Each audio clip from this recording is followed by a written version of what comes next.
Esta es la tarde en el continente americano. Cuando anochece en Europa y amanece en Asia, así cae la tarde en el continente americano y transcurre la noche y el amanecer en el resto del mundo. La tarde fin de semana. Bienvenidos, soy Carlos Alberto Figueroa. Hoy en lugar de Carlos Eduardo Sánchez los invito a que se conecten con nosotros a través del Twitter, @latardentn24, @ntn24 y mi cuenta @carlosafigueroa. Voy a estar leyendo todos sus comentarios a lo largo del programa. Vamos a comenzar. En Colombia, la violencia política no da tregua. Los ataques a candidatos en las elecciones regionales de octubre próximo muestran hasta hoy una campaña muy compleja para estos comicios y tan solo en 31 días. 4 aspirantes a Consejo Municipal y 2 alcaldías han perdido la vida por cuenta de grupos armados. Además, se han presentado 24 hechos violentos. Arley García, candidato del Centro Democrático por la alcaldía de Toledo en Antioquia, fue asesinado ayer. Le dispararon cuando estaba en la zona rural. 7 días atrás, Karina García, candidata a la alcaldía de Suárez, Cauca, fue hallada muerta junto a 5 personas que se encontraban con ella. Su camioneta fue incinerada. Sumado a esto, 4 candidatos al Consejo en distintas zonas del país también han sido víctimas mortales. Estos hechos se han registrado desde el 27 de julio de 2019 hasta hoy, es decir, en un mes han asesinado a más candidatos que en la campaña de 2015. Para Sergio Guarín, director de Corporación Reconciliación Colombia, la violencia contra los candidatos ha sido histórica en el país. La atipicidad de hace 4 años tuvo una razón. Durante los últimos periodos habíamos vivido una fase, digamos, de tranquilidad debido sobre todo al proceso de paz. Sin embargo, las razones estructurales de la violencia contra los candidatos siguen presentes, nunca se han ido. Razones atribuidas a un ciclo de criminalidad de actores armados en algunas zonas del país. Principalmente las economías ilegales, el control por las rutas del narcotráfico y la necesidad de intimidar tanto a los electores como a las autoridades. Brinda algunas advertencias al Estado y a las autoridades competentes. Y desplegar tanto las autoridades militares como el acompañamiento de los organismos de control. Según las autoridades, el departamento más afectado en estos comicios ha sido Cauca. Vamos a Argentina porque esta semana se cumplió la primera jornada desde que el gobierno impuso una medida de control cambiario. El balance ha sido positivo según las autoridades. Sin embargo, las nuevas políticas generaron temor entre los ciudadanos quienes madrugaron a los bancos a sacar todo su dinero. Tenían temor a perder sus ahorros de toda la vida. Incertidumbre. Eso fue lo que se vivió en las calles de Argentina en la primera jornada tras la implementación de un control cambiario por parte del Ejecutivo. A la entrada de diferentes entidades bancarias se pudo ver largas filas de ciudadanos que temen perder su dinero. Sobre ellos aún pesa el recuerdo del corralito financiero de 2001. Algunos han mostrado su descontento por las políticas económicas de la Casa Rosada. Trae un poco a épocas anteriores, ¿viste? Empezás a desconfiar de los bancos, ¿viste? Si tenés una plata, tal vez la querés sacar del circuito, o sea, la sacás del banco, te la llevas a tu casa, la guardás, por las dudas, porque ya han habido medidas parecidas en el pasado. Creo que al gobierno le faltó en algunos casos poner la mano más dura. Y es que el domingo, mediante un decreto de necesidad y urgencia, el gobierno de Mauricio Macri implementó nuevas restricciones en el mercado cambiario. Se fijaron nuevos plazos y regulaciones para que los exportadores liquiden los dólares y que las instituciones o compañías tengan que pedir autorización al Banco Central para acceder al mercado de cambios. Además, las personas naturales solo podrán comprar como máximo $10.000 al mes. El día de ayer que lo que hace es justamente preservar esas reservas, poniendo límites a la eventual dolarización, pero con absoluta disponibilidad del patrimonio de cada uno de los argentinos. Sin embargo, durante la primera jornada el balance fue positivo. La divisa extranjera bajó 4 pesos. Al cierre de los mercados se cotizó a 58 pesos argentinos. El gobierno espera que con estas medidas se estabilice la economía en un corto plazo. Ha pasado ya una semana, queremos ver un balance de lo que han sido estos 8 días con la medida. Con el control cambiario en Argentina, que tiene precedentes en la región. Sobre ello iremos en esta entrevista. Quiero darle la bienvenida a nuestro próximo invitado. Está ya con nosotros Alberto Echegaray, analista económico y consultor del Banco Interamericano de Desarrollo. Buena tarde y bienvenido. Buenas tardes, Carlos Alberto. Un gusto estar contigo. Comencemos por allí, por el balance. Ha transcurrido una semana, hubo temor en esa primera jornada, las personas recordaban lo que ocurrió en el pasado en la Argentina y no querían que sus ahorros se diluyeran. Hoy día, ¿cómo lo ven los argentinos? ¿Cómo lo ven los expertos? ¿Cuál es el futuro de la situación cambiaria en este país? Bueno, es un punto clave, sobre todo para las elecciones al 27 de octubre. En esta semana ha disminuido la cantidad de retiros y se ha calmado. Es una calma tensa el retiro de los depósitos, que era sobre todo a lo que se temía.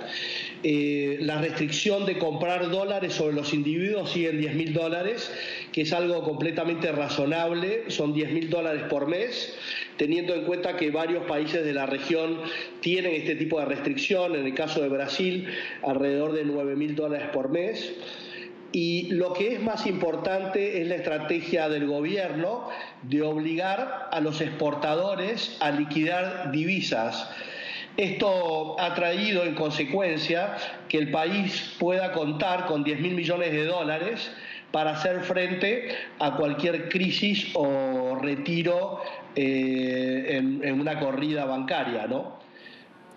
Ahora, también otra de las medidas es que los bancos, para girar las ganancias en el exterior, deben pedir una autorización al Banco Central, ¿no? El gobierno, ¿qué logra con esta medida cambiaria, con este control? Y le quiero preguntar de inmediato, ¿quiénes son los más afectados? Porque usted los ha mencionado y era lo que tenía previsto consultarle. ¿Los más afectados son los empresarios que tienen que rendir cuentas de ello o son los particulares que ahora tienen ese límite para el cambio de una divisa, de una moneda extranjera? Bueno, los más afectados va a ser la clase alta y media alta en la Argentina, si tiene una restricción de comprar dólares, porque todo lo que es la clase media y bueno, otras clases sociales, digamos, poder y tener la capacidad de cambiar hasta $10.000 por mes es un límite bastante alto, ¿no? Los más afectados también, bueno, son los exportadores, en cierta forma, dado que en vez de tener sus divisas en el exterior, son obligados a liquidar estas divisas. Bueno, hay términos, 5 días fue lo que estipuló el gobierno, pero lo único que se logra, ¿no?, con esta liquidación de divisas es darle fortaleza al sistema bancario.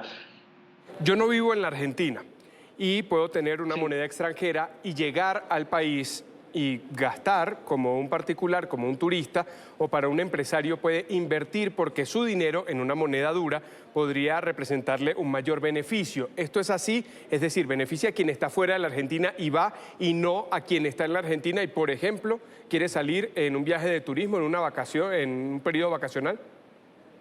Hoy las personas pueden salir con tarjeta de crédito perfectamente o pedir por persona hasta $10.000 por mes. Básicamente, el temor que genera esto en un país como Argentina, en donde tiene una de las cantidades mayores de dólares per cápita en el mundo, es el cuarto país que tiene mayor cantidad de dólares per cápita, es que todos piensan en Argentina en dólares, básicamente, que es el problema de fondo, la moneda nacional.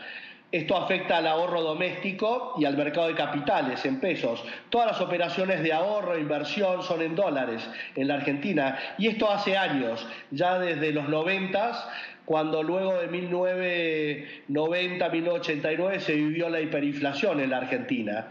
Pero lo que más afecta sobre todo es la devaluación que se vivió luego del 11 de agosto, que fue de un 33% en menos de 3 días. Y esto lo que lleva es un derrumbe, básicamente, en el valor de la moneda instantáneo, y un derrumbe sobre lo que es el salario real de los trabajadores, los profesionales y todas las personas que viven en el país. Esta es una medida que toma el gobierno porque está en gestión, pero este gobierno también está como candidato en una elección. Se va a medir en un mes, en un poco más de un mes, en una elección que se ve bastante reñida. Entonces podríamos decir, estas medidas pueden ser antipopulares en un año electoral y a solo días de ir a medirse en las urnas? Mire, estas medidas son muchísimo más flexibles que las medidas que existían con el cepo cambiario en la época de Cristina Kirchner. Lo que estamos midiendo aquí es quién llega al 27 de octubre, cómo llega el gobierno, si llega fortalecido y puede controlar el sistema de cambio y el cambio del dólar para que no se dispare. Básicamente es clarísimo que la oposición, en este caso Fernández y Fernández de Kirchner, están presionando sobre el sistema para que haya una devaluación. Básicamente, si hay una altísima chance de que gane Fernández, al próximo gobierno le convendría tener un dólar alto y llegar al gobierno con un dólar alto y que asuma todo el costo del gobierno de Macri. Esto es el punto esencial que hay que entender, ¿no? Los kirchneristas buscarían al momento del cambio de gobierno un dólar más alto que el actual y una caída mucho mayor. Básicamente esto es el punto que está buscando hoy por hoy el kirchnerismo. Señor Echegaray, quiero que me lo aclare. Es decir, ¿le conviene a la dupla Fernández-Fernández que esta situación empeore? Y si ellos no llegan a ganar la elección, el gobierno de Macri, el nuevo gobierno, comience también con traspiés como fue en el periodo anterior. Mire, al gobierno le conviene tratar de calmar la situación, al kirchnerismo situación para poder ganar la elección el 27 de octubre. Y no solamente que empeore la situación por un tema de asumir ellos un gobierno débil y no solamente asumir ellos una situación en donde haya una devaluación, la mayor devaluación posible de la moneda, porque es la continuación y la estrategia que tienen ellos hacia el futuro, que es básicamente emisión monetaria. Tienen, y lo ha hecho, bueno, ha habido declaraciones de Fernández en España que están planteando si pagan o no los bonos y la deuda pendiente. Básicamente el mercado habló luego del 11 de agosto y es por eso el derrumbe de los activos que cotizan en Nueva York en más de un 60%. Los seguros contra el default han crecido de un 57 al 75%. Los bonos soberanos argentinos han perdido un 55% de su valor. Y básicamente esto es en respuesta al temor que existe que el kirchnerismo y Fernández vuelva a gobernar la Argentina, ¿no? Alberto Echegaray es consultor económico, además es analista del Banco Interamericano de Desarrollo. Nos ha aclarado un poco el panorama económico y político que confluye previo a la elección de octubre 27 en la Argentina. Muchísimas gracias por haber estado con nosotros. Muchas gracias por la comunicación. Hasta luego. Y hoy es 8 de septiembre. Se celebra en Venezuela una de las festividades marianas más importantes del año. Se conmemora el día de la coronación de la Virgen del Valle. Es la patrona del oriente del territorio y de los pescadores. En los estados Anzoátegui y el insular de Nueva Esparta se realizan homenajes a la Virgen en barcos, en lanchas, en peñeros. Todos los devotos católicos de Vallita le agradecen por esos favores que han sido concedidos y por los que tienen para este nuevo año. En esas festividades han participado las autoridades locales y también políticos de todo el territorio nacional. NTN 24 Estado sigue en el lugar de la noticia con Luis Alejandro Laya en Lechería, Estado Anzoátegui. Luis, adelante. Hola, buenas tardes. Por soluciones a la grave crisis que vive el país, tanto en salud, alimentación, como también incluso en la situación de los migrantes, más de 4 millones que han salido de Venezuela, solicitado en la tradicional visa de la Virgen del Valle. Ciudadanos, obispos y también políticos han hecho presencia, entre ellos el presidente encargado de Venezuela, Juan Guaidó. Asimismo, el obispo que ha encabezado la crisis, el obispo de Barcelona, ha señalado que una de las más graves crisis es la de educación y valores. Ha indicado que es necesario que los ciudadanos pongan de su parte, es momento de estar unidos y ayudarnos como hermanos. Ante la compleja y dramática situación política, económica y social que vivimos, y que tiende a agravarse cada día. La dificultad para conseguir los alimentos de la cesta básica, con sus secuelas de hambre y desnutrición, el deterioro creciente de las condiciones de salud con sus lamentables consecuencias, la migración de millones de venezolanos a otros países en busca de mejores condiciones de vida y las dificultades de acogida e inserción en las sociedades que los reciben. Muchos han perdido sus vidas o son presas de los mecanismos de la prostitución y de la trata de personas. Asimismo, el obispo ha criticado a quienes hoy se aprovechan de la crisis de otros, no solamente a través de la corrupción, sino también intentando vender y ganar dinero con las necesidades de los demás. Ha señalado que esto no es de cristianos y que es momento de estar unidos. Desde el estado de Anzoátegui al oriente de Venezuela, Luis Alejandro Laya para NTN 24. Gracias, Luis, por el reporte en este Día de la Virgen del Valle. Y continúa el flujo de venezolanos en la frontera con Colombia. En Cúcuta, nuestra directora de contenidos, Idania Chirinos, ha conversado con distintas autoridades, con dirigentes políticos. En esta ocasión vamos a escuchar el reporte que Idania nos ha enviado luego de conversar con don Amaris Ramírez, quien fue alcalde y ahora es nuevo candidato a la alcaldía de Cúcuta. Esta fue su entrevista. Don Amaris Ramírez era alcalde en el año 2015, el año en que Nicolás Maduro expulsó a los colombianos del territorio venezolano. Fue un punto álgido en esta crisis. Hace 4 años exactamente de esa fecha, don Amaris, ¿cómo se manejó la crisis y cómo se ha transformado en el tiempo? Pues cuando mostró su rostro de Hitler, Nicolás Maduro, en aquel entonces nosotros creamos los albergues por cuenta de la alcaldía municipal, atendimos a la gente, permitimos durante los primeros 15 días, mientras llegó el apoyo del gobierno nacional, que los colombianos retornados y los venezolanos expulsados injustamente tuvieran un lugar donde dormir, donde comer, e igualmente buscamos todas las posibilidades para que los estudiantes que vivían en Venezuela pudieran pasar a Colombia a estudiar. Eso fue muy importante porque hay mucho venezolano que estudiaba y estudia aquí en Villarrosario y en Cúcuta. Fue un manejo de crisis fuerte, luego trajimos al señor presidente Juan Manuel Santos, vino toda la ayuda del gobierno nacional y a los 20 días logramos que Luis Almagro viniera a Cúcuta. Yo creo que cuando desenmascaramos a Nicolás Maduro a nivel internacional, con organismos internacionales, fue cuando fuimos a Washington y logramos que Luis Almagro viniera a Cúcuta, que fue cuando empezó el enfrentamiento de Luis Almagro con él. Ahora, en estos 4 años, la crisis en Venezuela ha empeorado, las condiciones de vida del venezolano se han deteriorado muchísimo más y tenemos este flujo de gente que vemos en las imágenes. Esto es un flujo permanente, es cotidiano, son cientos, miles de personas los que pasan, unos se quedan, otros siguen, otros regresan.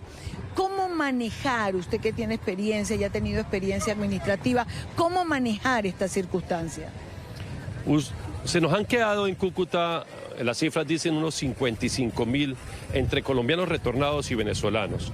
Una ciudad de 800.000 habitantes cuando recibe 55.000 no está en condiciones totales de poder darle atención a todos. A nivel de salud se ha dado atención, a nivel de educación se ha dado atención, pero no hay empleo. Se ve la miseria, la pobreza en las calles. Los mismos cucuteños ya sienten alguna molestia porque hay personas venezolanas que han llegado a atracar, a robar, a sicariar. Un grupo pequeño, pero ese grupo pequeño le hace daño a la visión. La manera de hacerlo es que realmente exista el apoyo del Banco Mundial, del Banco Interamericano de Desarrollo y de países desarrollados para que esta ciudad, que es la ciudad de América del Sur, que más migrantes recibe, tengan unos recursos para generación de empleo, para generación de más salud y de más educación. Por ejemplo, nosotros estamos proponiendo que en Cúcuta se haga un hospital en las ciudadelas más grandes, donde más venezolanos hay, pero también más colombianos hay, que es en las ciudadelas de Atalaya y de Aeropuerto, para que con recursos internacionales y en un lote del municipio se pueda dar la atención que ya en el hospital Erasmo Meos no le pueden dar, pero también para dárselo a los cucuteños, porque sería injusto con los cucuteños que no sean atendidos por atender a los hermanos venezolanos. A nivel de empleo, igualmente podemos hacer lo mismo. Yo quiero recordarle a usted, Dania, y a los televidentes que en Cúcuta hay 145.000 víctimas del desplazamiento. En los últimos 20 años han llegado 145.000 víctimas del desplazamiento. Ahora, en un año, porque en agosto cumplimos un año, se han quedado 45.000. Estamos llegando a las 200.000 personas que Cúcuta no estaba esperando y por eso creemos que tenemos todo el derecho para que con proyectos de productividad, de emprendimiento, de generación de empleo, de salud y educación logremos el respaldo internacional para recursos blandos para el municipio de Cúcuta que el municipio pagaría, otros serán a nivel de donación. Claro, esta es una crisis difícil de manejar localmente. Ni siquiera nacionalmente, porque por eso escuchamos al canciller Holmes Trujillo con frecuencia pidiendo que se aumente la colaboración y que más recursos sean asignados para manejar la crisis del éxodo venezolano. ¿A dónde puede llegar esta crisis, don Amaris? ¿A qué niveles puede llegar cuando está proyectado que vaya increciendo de aquí a finales del año 2019? Sí, pues todos seguimos rogando porque este tirano caiga. Yo creo que el cerco internacional cada vez debe ser más fuerte. Creo igualmente que de aquí al momento en que caiga Nicolás Maduro, Cúcuta va a seguir siendo una olla de presión. Una olla de presión que a momentos se estalla y vuelve y logramos taparla y vuelve y se estalla. Es una gran olla de presión porque imagínense con todas estas personas pasando y tratando de quedarse en Cúcuta. Y la situación de Cúcuta es la siguiente, Idania y amigos de NTN 24. Cúcuta ha sido el que más carne en el asador ha puesto, para hablarlo en términos populares. Somos los que hemos llevado la parte más difícil de la crisis, porque en las ciudades más importantes de Colombia, incluyendo Cúcuta, una ciudad muy importante, pero aquí no se han quedado los empresarios. Los que han venido a generar empleo, a traer riqueza, no han quedado aquí. Aquí han quedado los más pobres de los pobres, los más pobres de los pobres, los que Nicolás Maduro los llevó a una miseria, los que el chavismo llevó a una miseria, han quedado en Cúcuta, sin nada. Tienen que dormir en las calles, se le consiguen albergues con problemas de dificultad, han llegado también algunos delincuentes. Entonces Cúcuta merece, si bien Colombia, y tiene razón el canciller, merece una atención, pero Cúcuta, que ha colocado, repito, la carne en el asador y que es la que más ha puesto sacrificio, también requiere de una atención, porque si no, ni Bogotá, ni Cali, ni Barranquilla, ni Medellín va a tener el problema social que tiene Cúcuta. Estamos hoy en día entre las 50 ciudades más violentas del mundo. Nosotros logramos sacar las más violentas. Hoy en día está entre las 10 ciudades más violentas del mundo. En la ciudad que más asesinatos en promedio tiene por cada 100.000 habitantes en Colombia. O sea, es algo increíble. Nomás mirando un punto, pero también la gente necesita empleo, la gente necesita educación. Unos 15.000 niños venezolanos están estudiando en Cúcuta. ¡Qué bueno! O sea, porque uno siente felicidad. El gobierno nacional en el hospital Eros Meados se han atendido venezolanos por 45.000 millones de pesos. Se ha atendido, que tiene que sufragarlos el gobierno nacional.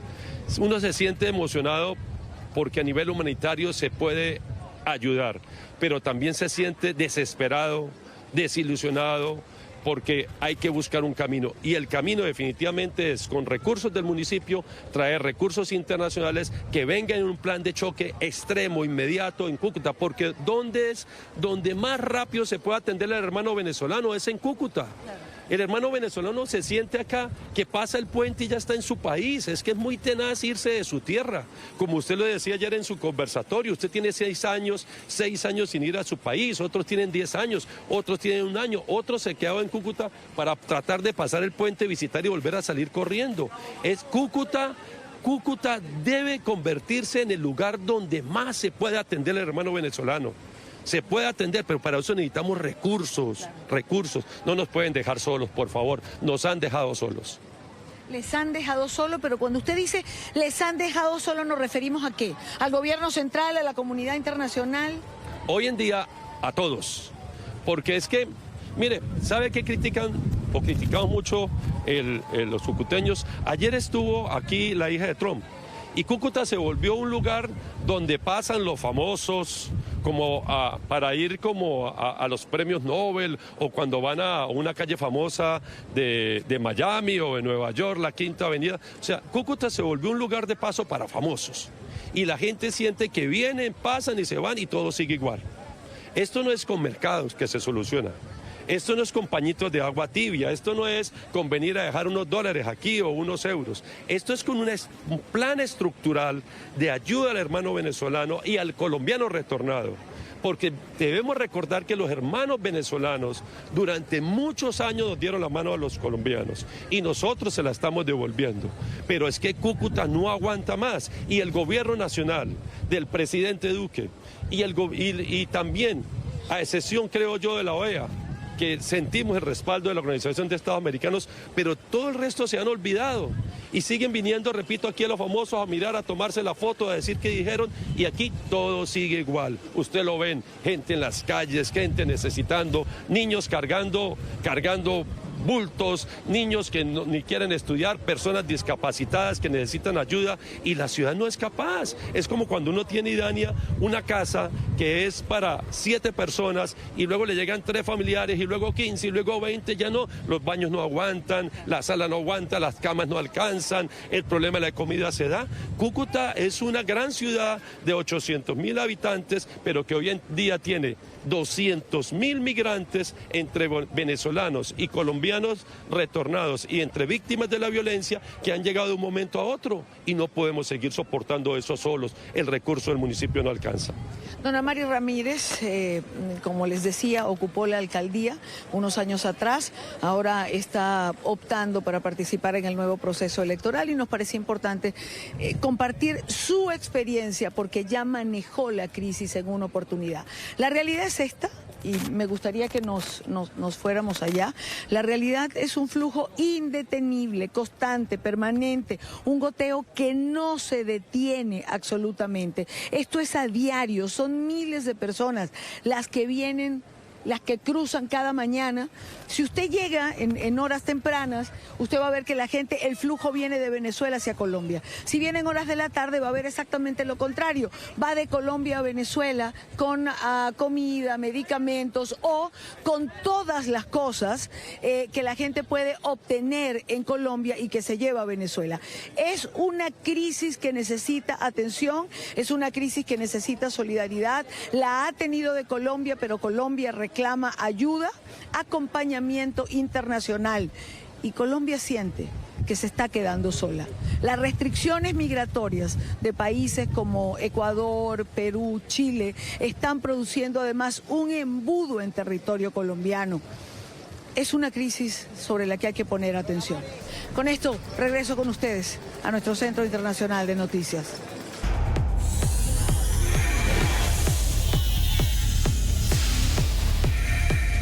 Gracias por seguir con nosotros. Revisamos otras noticias del mundo hoy. Comenzamos con Dorian, que ha llegado a la costa este de Canadá como un ciclón posttropical. Esta tormenta produjo fuertes vientos, intensas lluvias. En Bahamas sigue la búsqueda de desaparecidos y además las autoridades no han descartado que la cifra de muertos, que se mantiene hasta ahora en 43, pueda aumentar con el paso de las horas. Dorian tocó tierra en Canadá en la noche del sábado. Aunque llegó debilitado, generó estragos en las provincias de la costa este del país. Las fuertes lluvias generaron inundaciones y múltiples árboles cayeron ante la fuerza del fenómeno. Al menos 400.000 hogares quedaron sin electricidad. Los poderosos vientos derrumbaron una grúa de construcción en el centro de la ciudad de Halifax. Por fortuna, el incidente no dejó heridos. Entre tanto, el mundo sigue conociendo imágenes de la destrucción que causó en Bahamas. Ya han pasado 7 días desde que Dorian arribó como un huracán de categoría 5. Equipos de emergencia adelantan la evacuación de los damnificados a otras zonas del archipiélago. No deseamos evacuar completamente, sino la mayor cantidad de personas posible para que podamos sanear toda el área de escombros y cuerpos de animales o personas fallecidas. Luego podemos devolverlos a un entorno despejado. Autoridades temen que las malas condiciones sanitarias empeoren aún más el balance de víctimas mortales que deja el huracán. Continúa la gira del Papa Francisco por África. Durante su tercer día en Madagascar, más de 1 millón de personas acudieron a la multitudinaria misa que presidió el pontífice católico. En esa homilía, Francisco ha hecho un llamado al mundo para combatir la corrupción. La visita del Papa revolucionó Madagascar. Somos muy religiosos, así que vinimos a la misa. Esto ampliará nuestra fe y nos dará esperanza para el futuro, dada la pobre situación en la que vivimos. Para miles de feligreses, nada podía impedir la posibilidad de ver al pontífice. Llegué desde ayer a las 3 de la tarde. Tuve que dormir aquí. Al llegar al lugar de la ceremonia en la capital del país africano, Francisco fue recibido con banderas y música. En la homilía, el Papa rechazó el favoritismo.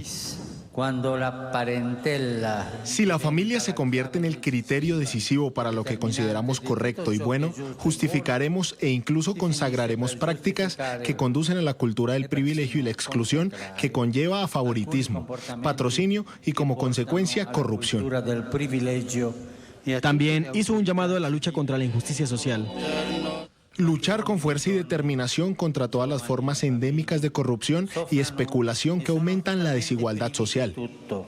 Mañana Francisco hará una corta visita a la nación insular de Mauricio y el martes 10 de septiembre culminará su gira por África.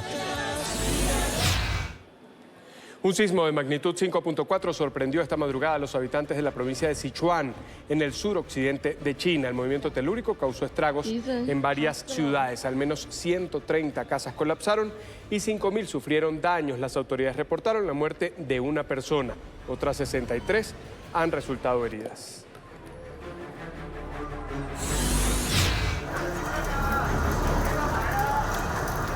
No cesan las movilizaciones en favor de la democracia en Hong Kong. Una multitud llegó al consulado de Estados Unidos y reclamó ayuda al presidente Donald Trump para, según dicen, liberar la región de la influencia de Beijing. Hoy también se registraron enfrentamientos con la policía. Varias personas fueron detenidas.